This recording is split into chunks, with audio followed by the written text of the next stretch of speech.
Hello everyone, doctor Ashish Majumdar কথা বলছি। আমি এসেছি গ্রামের বাড়িতে মেডিকেল সার্ভিস দেখেন। মেডিকেল সার্ভিসে বিনামূল্যে হোমিওপ্যাথি চিকিৎসা। এখানে সকাল থেকে প্রায় বিকাল ৩টা সাড়ে ৩টা পর্যন্ত আমি মেডিকেল সার্ভিস বা মেডিকেল সেবা দিলাম।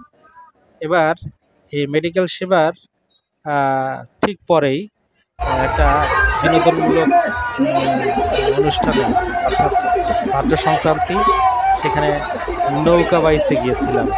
সেই নৌকা বাইচের এবার কিছু চিত্র দেখাবো।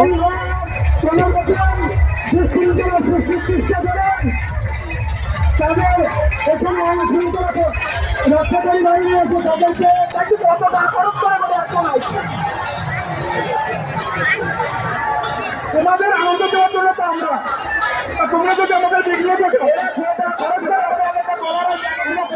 খুব উত্তেজনাকর একটা মুহূর্ত ছিল। এখানে হাজার হাজার কি লাখো মানুষ, এই ক্যামেরায় তো এক অংশ ধরেছে। যাই হোক, এই নৌকা বাইচের পর এবার আমার বাড়ি ফেরার পালা। এখন আমি গাড়িতে উঠেছি, এবার ঢাকার উদ্দেশ্যে রওনা দিয়েছি। তো ঢাকায় এসে আবার রুটিন মাফিক যে কাজ বা ডিউটিগুলো আছে সেগুলো শুরু করব। তো সবার কাছে দোয়া